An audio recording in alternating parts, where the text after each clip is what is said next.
we want students to be successful, and then we know that by supporting their student mental health and wellness, like that's one of the ways that we can support student success.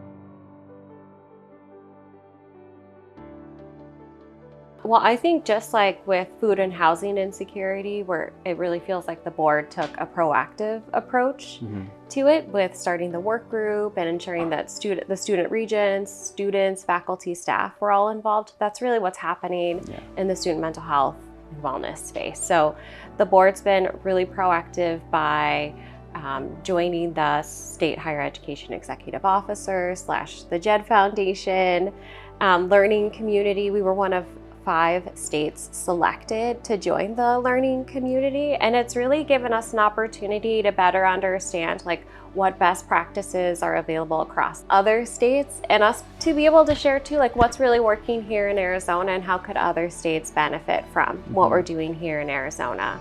As a board member, you're a student, you engage with students all the time.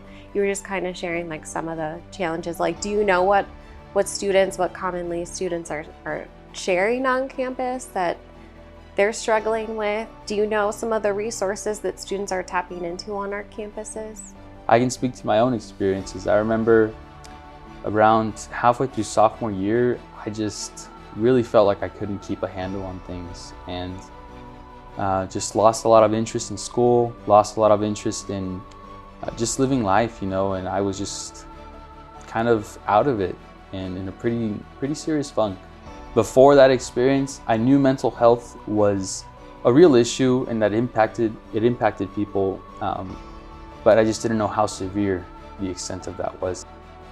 I really think that experience is what led to me having, number one, a much more forgiving outlook on life when people are struggling and when they, have a hard time of managing everything on their plate. And number two, I felt, you know what? I don't see a reason why we shouldn't talk about these things. Yeah. If there's one thing I've learned, you can't go through life alone. You can't. Not just with this, but with anything. Like, how are you going to show up in class and expect to do all the homeworks by yourself and not have any questions, right? How are you going to show up at work and expect no one to train you? Yeah. It's the same with this. You can't push through these issues on your own. It just can't be done. You're so right. So right. Well, thanks for sharing your story. Of course. So as a student regent too, I just wanted to ask you, like, what are your hopes and future for the board in terms of supporting student mental health?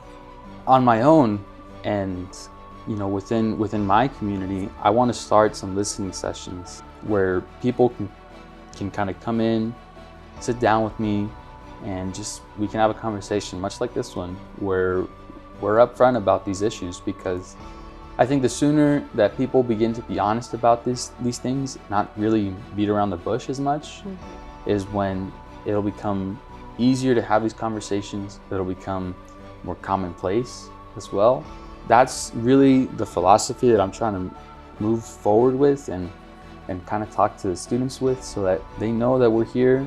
I'm really excited to see what it brings. I'm really excited to see how it impacts the board's stance on mental health going forward.